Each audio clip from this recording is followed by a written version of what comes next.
the purpose of this video is to just testify about the goodness of God and something that happened to me back in 2020. Yeah, 2020. I want to be able, I felt like God been telling me to put more of my testimony out there because people need to hear it, right? So that's what I'm gonna do. That's exactly what I'm gonna do. So I'm starting today. So back in 2020, right? We can go further than 2020. What was this? I can't remember what year this was. I do know. I know it was before 2000. May have been in 17 or 18 that a word. I think it was 17. 17 is when I had got prophesied in the old church I used to go to about going back to school and God blessing me with a new vehicle. So it was a back to school prayer. I went back into the line. At that particular moment, I was like, had a desire to go back to school. That was my heart's desire. And God is just so good. He does give you the desires of your heart. So anyway, in 17, it was obviously, this had to be in August or something because it was either August or September because it was a back to school night prayer that the pastor was doing. Anyway, fast forward. It was my turn to get prophesied, and I remember the pastor was talking about, he asked me what I wanted to go to school for, and I said I wanted to get my bachelor's so I could become a postal inspector, and stuff like that, right? So he was telling me how God was going to give me favor with my professors, and God was going to cover me, at that particular time. It was, COVID didn't happen. So obviously it's 17. So, that I was good. Cause I was like, well, I'm thinking, I'm like, well, Lord, if I'm going back to school, it can't be during the day. It gotta be, I was a mail carrier. So I was carrying mail, and at that particular time, I'm like, well, I can't go to school during the day. So I would have to be able to go to school at night once I'm finished with work. So I got prophesied that about God was going to give me favor and he was going to protect me while I was at school during the night hours, because I told him obviously it would be going back to school late at night. So and then he jumped and asked me, did I get a new car? He said, did you get a new car? And I said, no, but I was in the process of thinking about getting a new car. And he said that it may not be the first dealership you go to, but God is going to give you your car, the desires of your heart with the car, right? So after that, mind you, that was like 2017. In my head, I'm just saying like, all right, Lord, how am I going to go back to school? And you see what type of work I'm doing at my job. Like, I'm tired as I don't know what. I'm on my feet from like 7 a.m. to like 8 o'clock at night.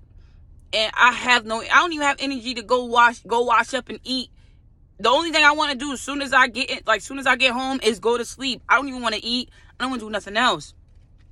So I used to think and fathom in my head, like, how is this going to happen? How is this school thing going to happen? This don't make any sense. And I was sitting there debating with this for years. Like, that was prophesied to me in 17. We got 18, 19, 20.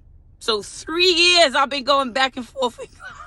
3 years I've been going back and forth with the Lord. Like, God, I don't see how I'm going to do this. You see what type of job I got?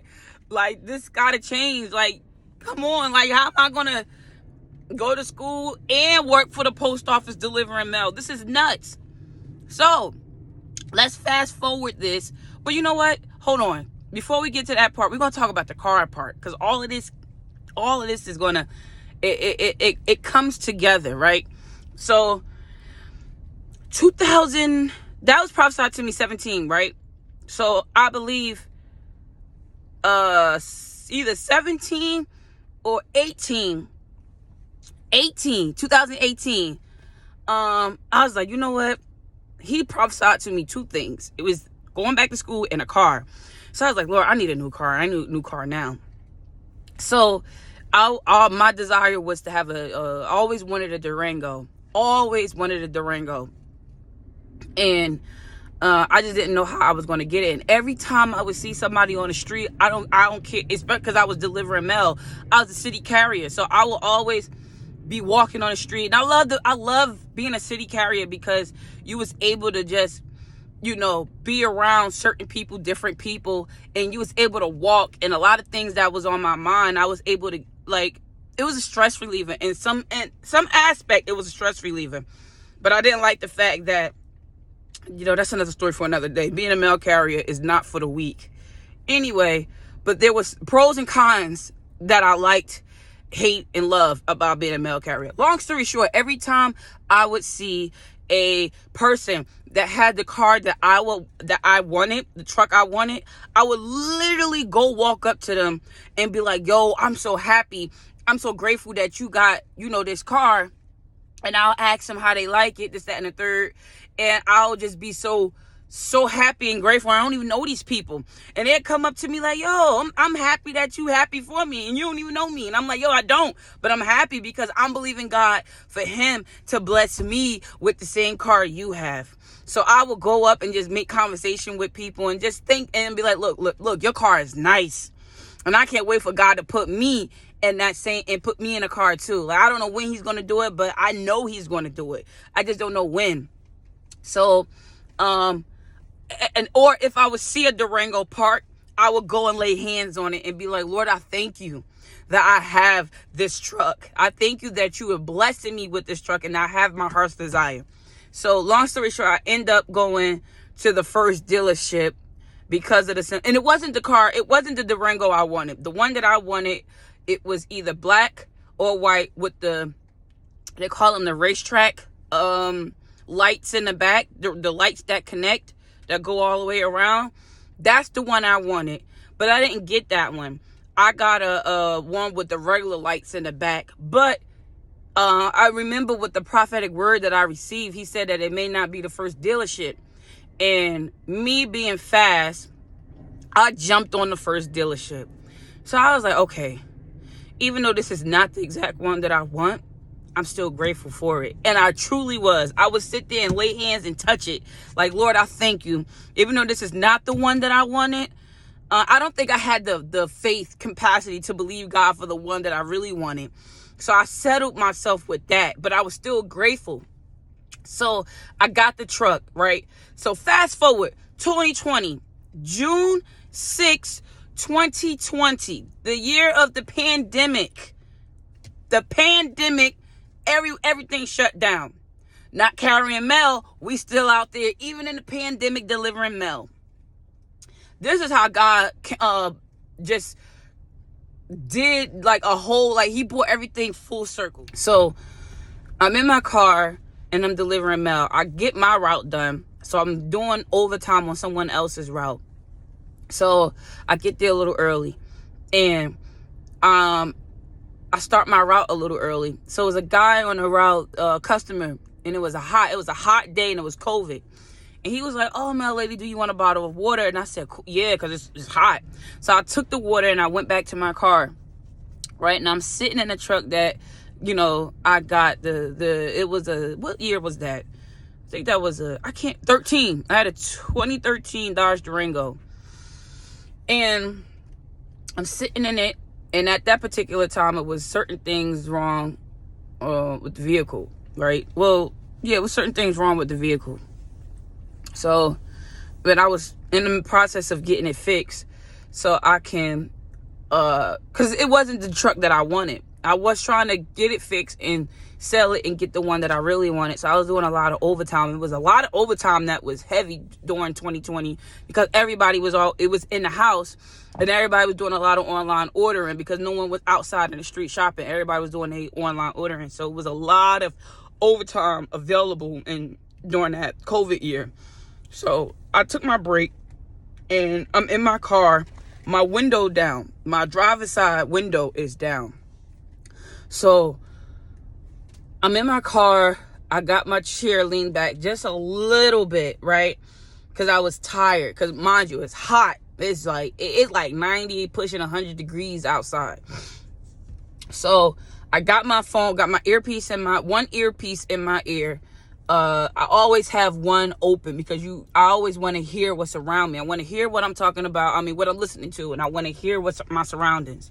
So, and I have my chair slightly put back a little bit. It was a video I was watching or hearing. It was a song that was playing. It was by, I forgot, LaRonda, something Johnson. The title of the song was called Better Days Are Coming. So while I'm listening to the song, in my spirit, I'm just like, God, when are things going to be better? When are things are going to be better?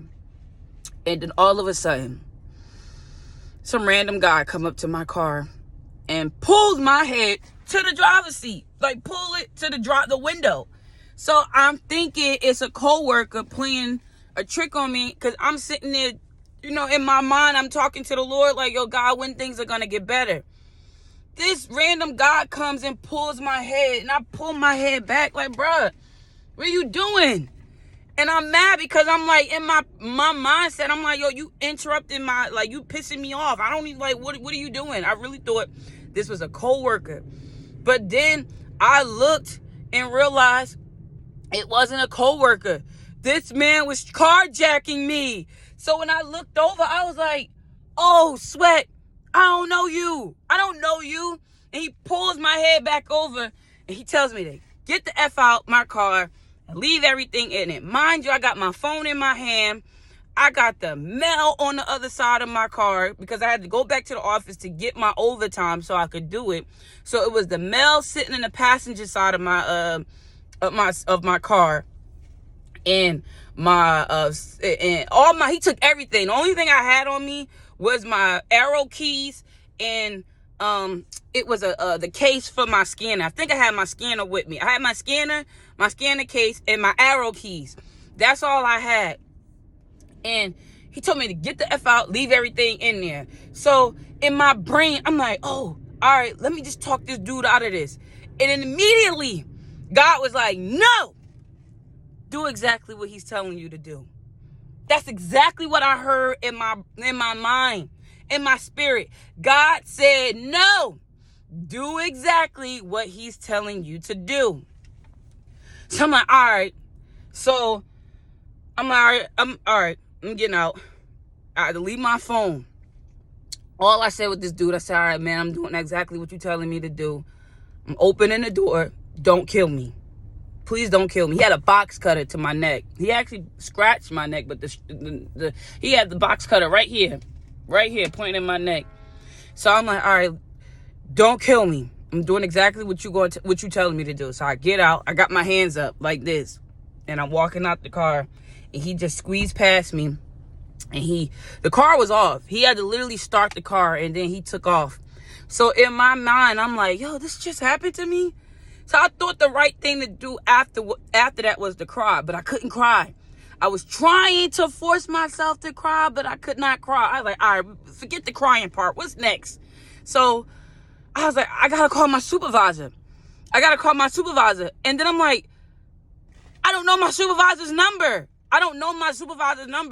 So as I'm trying to run to some random person I don't even know, I'm trying to find the who at that particular time was nobody on the street.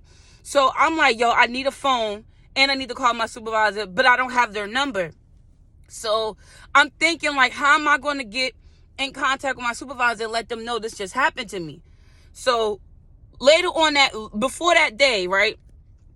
Before my day started, we go over the overtime. So any routes that's vacant or not vacant, any routes that's open that people didn't come to work, the mail has to go out. The mail cannot stay in the building. So that's where the overtime came in. And I was like, all right, I'm going to take X, Y, and Z. So my supervisor was like, well, just call me. So I was like, I don't have your number. So she was like, here's my number. So as I was putting her number in my phone, I was like, now mind you, this is going back earlier in the morning time. So I kind of stopped and paused where I was at to go back in the morning time of her giving me her number. So I was like, as she was giving it to me and I was putting it in my phone, I was like, oh, your number looked familiar. It looked like somebody's number, somebody that I used to deal with. It looked like their number. So I was like, oh, yeah, your number looked mad familiar to somebody's number I know. And then she's like, oh, word? And I said, yeah. But I put the number in the phone and then forgot about it. going back to the beginning, now I'm trying to figure out how I'm going to call my supervisor. How am I going to get this number to call them and let them know what happened? Immediately, God put the number in my face. Like, he was flashing it in my eyes. So it was literally like one of them flashboards going off in my brain. So I was like, oh my God, I know the number. So I needed to find somebody with a phone. It was some random guy walking across the street from the gas station where I got carjacked at. So I ran up to him. I said, hey, I'm a mail lady and I just got carjacked. Is it possible that I could use your phone? So they sitting there like, oh my God, this happened to you. I'm like, yeah, I need your phone. Give me your phone. So I'm trying to use the phone so I could call my supervisor and let them know. Because mind you, the number is still going off in my brain, and I'm like, I'm trying not to lose this number, because if I lose this number, I'm gonna be pissed. So he gave me the phone, I'm calling it, and the lady answers. My supervisor answers, and I'm like, I got carjacked. I need you to come to X, Y, and Z. She says, oh my God, I'm on my way. So that was the first person I called. I said, I can't call the cops yet because I need to call the supervisor so I could get this number out of my brain. So right after that conversation was literally like 2 seconds, like maybe like 4 or 5 seconds, and then that was it. I let them know where I was at, hung up, then I called the police. Called the police, told them I got carjacked, and everybody that was there, they was surrounding me like, yo, that happened to you? Oh my God. So fast forward. Now, mind you, I was one of those mail ladies that everyone loved. Like, everyone loved seeing me come through. They always got their mail on time. And I did, like, because, the Postal Service is a place where you're a service to individuals.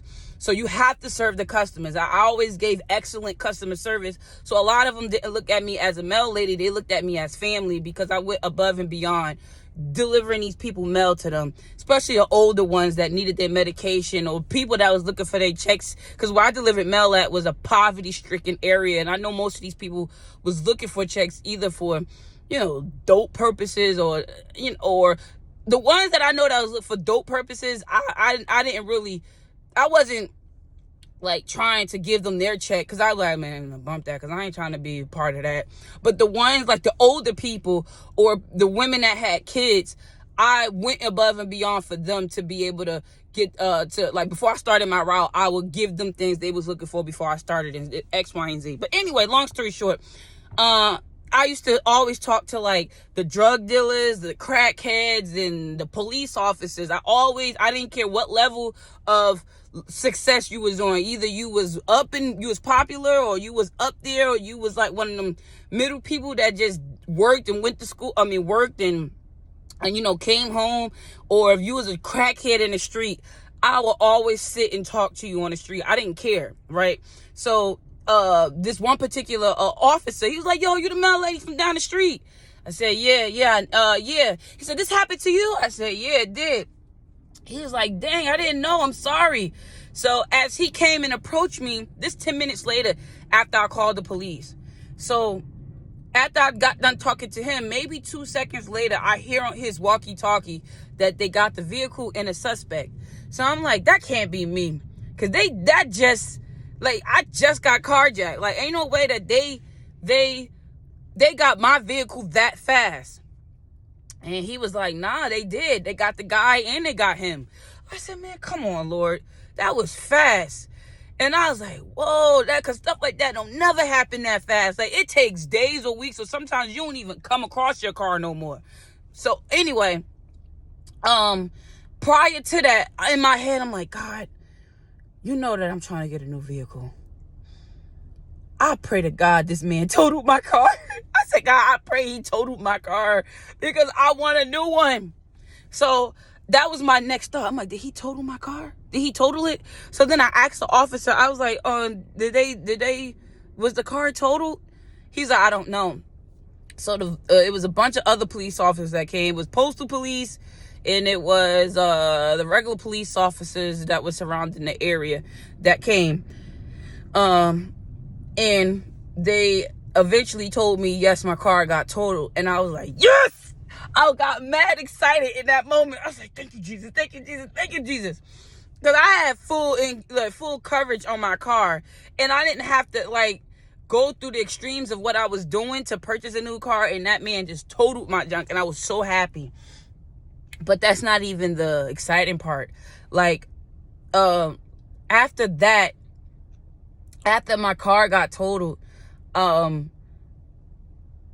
a lot of other things that happen in that, but I don't want to go into great detail on that. Okay, the only part I'm going to say is this. In my brain, I'm like, well, how did the guy get caught? So the officers gave me the backstory. When the man carjacked me, look at this. Look at God. When the man carjacked me and I saw my car just take off into the sunset, and it turned left on this corner. It just turned left, and that was it. I ain't never seen my car after that no more. There was it was a police car on the corner. Where he turned and sped off, it was a police car on the corner. Now, where I used to work, right, the area I used to work, it was either a police car is on the corner, they're not in it, they're either in a store, or the police officer is not really paying attention, right? It's either they're not in the car, they're walking the beat, walking around the area, walking around the neighborhood, or they're not paying attention. It was God put that police car. God, it's like what the enemy meant for evil, God turned it around for my good. God let that officer be on that corner at that exact time. Because soon as he took off and turned, he sped past the officer. And the officer immediately turned the sirens on and started pursuing and chasing him. Now, mind you, when I called the officers, I used some random guy called his phone, used his phone to call the police officers. Some unknown number called the phone back, and as I was on the phone, they were screaming and cursing, like, give me the effing license plate. So I was like, I told them my license plate, and they hung up the phone. They was in pursuit, chasing my car, and they was trying to figure out, did both of them connected? Like, was the car they chasing was connected to this male lady getting carjacked? And it was. So they caught this man. He totaled mad people cars. Like, he totaled mad bystanders cars, and I felt so bad. And I think he totaled my junk where my front wheels just literally gave in, and then they chased him on foot, and they eventually caught him. It was so many police officers, and it's so many other details I can go into with this, how God just used everybody and orchestrated everybody on the behalf of me. Not just the police officers, but other people that I was connected to that I'm not connected to no more. He used them to help me. But long story short, car got totaled, and that was it. Like, that was the other situation. So I was like, all right, God, we need a new car. So now we got to get the new car. So the car that I originally wanted from the beginning, the one that I said I wanted with the back lights, and it's funny because that day that I got carjacked, June 6th, one more day would have made 3 days. The 3 years that I had that vehicle. I got that vehicle 2 years ago. 2 years is in 364 days ago, because one day would have made 3 years. Of June, what's that? June. What's that? I got the car June 7th of 2000. I believe it was 17 or 16. One of them. I got the car around that time, and I got carjacked June 6th, 2020. And I was like, God, like, I knew that the truck that I rushed and got in the beginning wasn't the truck that I was supposed to have. I wasn't supposed to have that truck, because it wasn't the one that I was believing God for. The truck that I'm in right now, recording this video, is the truck that I was supposed to have. So anyway, we ended up going to I think 2 weeks later, we found the truck that I really wanted. Now, I had black before. I was like, God, I want white. White is more feminine. So I ended up getting the truck that I wanted, but it was more than God did more than what I asked for, because all I was concerned about was the back lights. I said all I want is the truck with the back lights. That's it. My truck got TVs in it. It got TVs in it. I wasn't even asking God for TVs. And I was just like, what? It got TVs in it. Now my kids can watch TV in the back. It was dope. God did more than he did abundantly above all that I asked or think. So that was dope. That was real dope. But that's not even a kicker. Let me tell you how I got where I got now. So after I got my truck, I went back to work. I was out for 45 days. And when I came back to work, I worked 1 month. I went back to carrying mail for 1 month. So everybody was all excited and happy to see me. They was hugging me. They thought I died. They thought a lot. And I was like, nah, I ain't died. But nah, thank you. Appreciate that.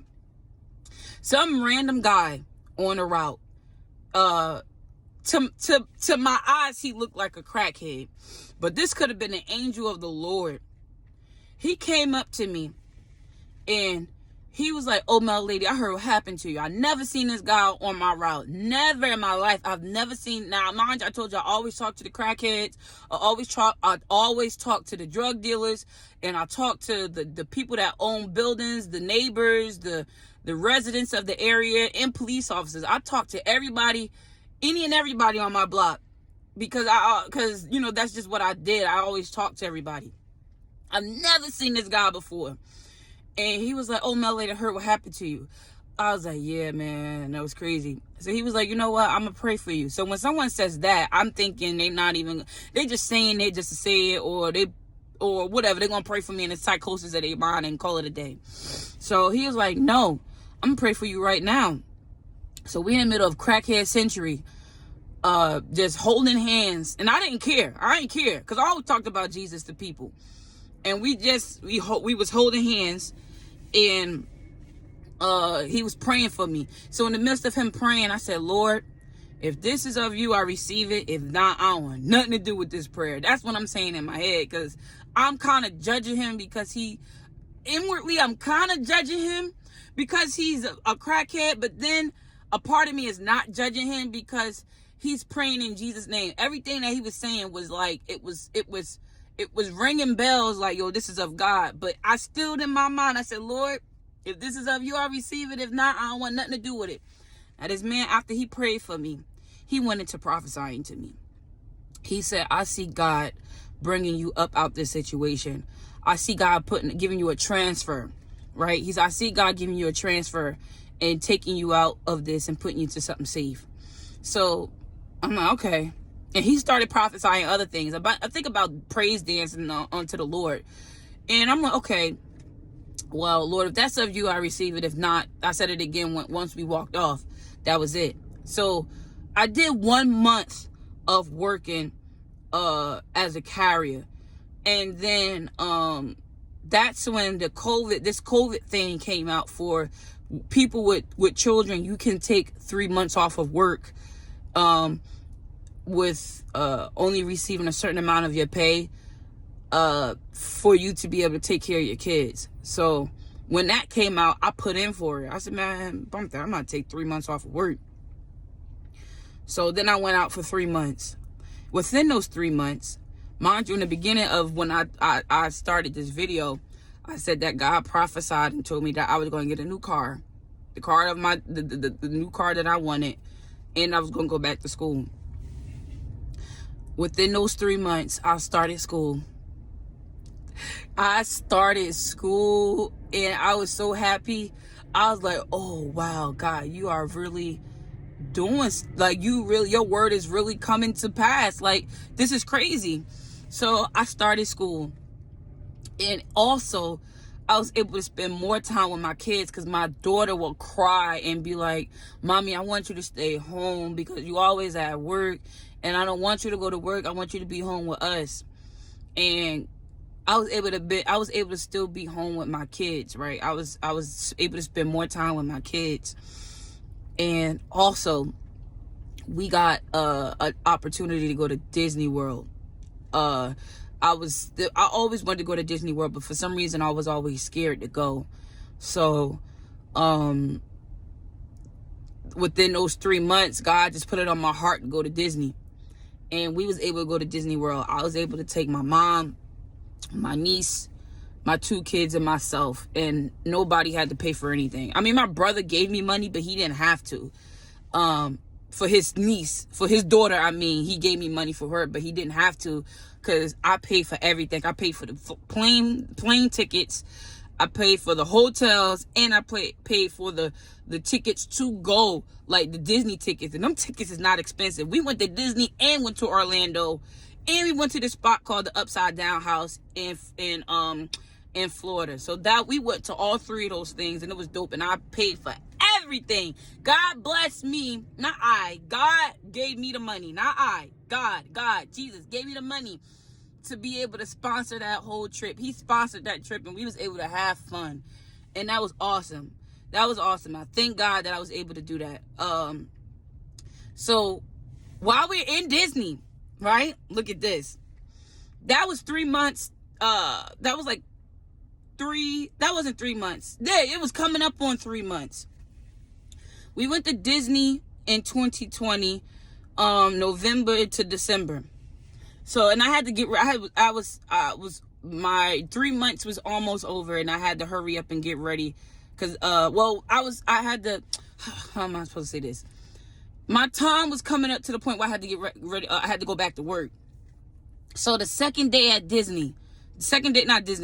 Florida, I get a phone call from my shop steward, and she said, Kiana, your supervisor trying to call you. I don't know what he's trying to call you for, but I'm just giving you a heads up that he's trying to reach out to you.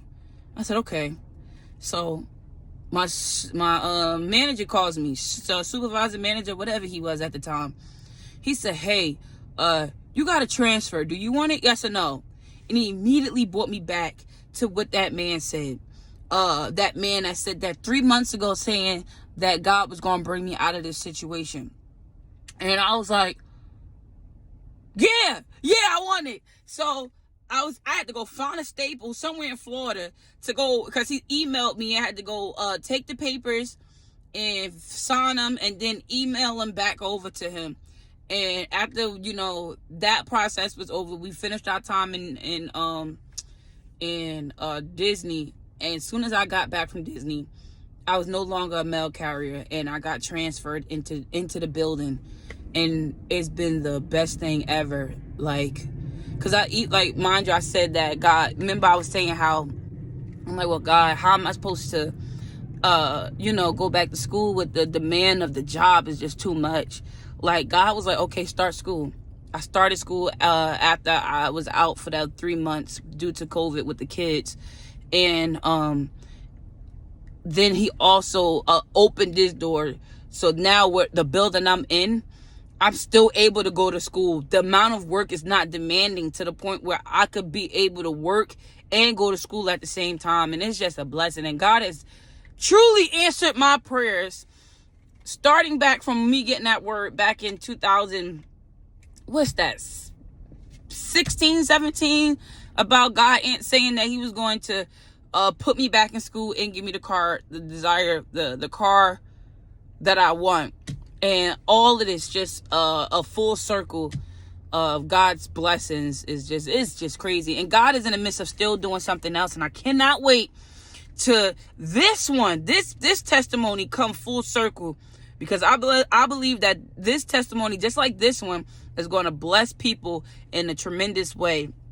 And I just want to be obedient and tell the world my testimony, because I believe that people could get blessed by this word. So God is definitely doing something. Those prophetic words that was told to you years ago, don't disregard them and or take them off the shelf and replay them over and over. Like, you have to keep God's word, because just because they didn't come to pass within that year or two don't mean that God is not in the midst now. He's not working. Like, you may not see it, but God is working. God is working behind the scenes, and he's doing exactly what he's saying. He's preparing a place for you. He's preparing things for you. So I said all of that to say God is good. I cannot wait till this other one come out, because I really want to be able to testify about this one. This one is a good one. All my testimonies are great and good, but I can't wait to this one. So to God be the glory. I pray y'all like, comment, and subscribe. I'm trying to have my followers come up and things like that, and really continue to tell my testimony. I know this is a little long, but I pray that y'all sat and heard the whole testimony and everything. So yeah, God bless, and y'all have a great day.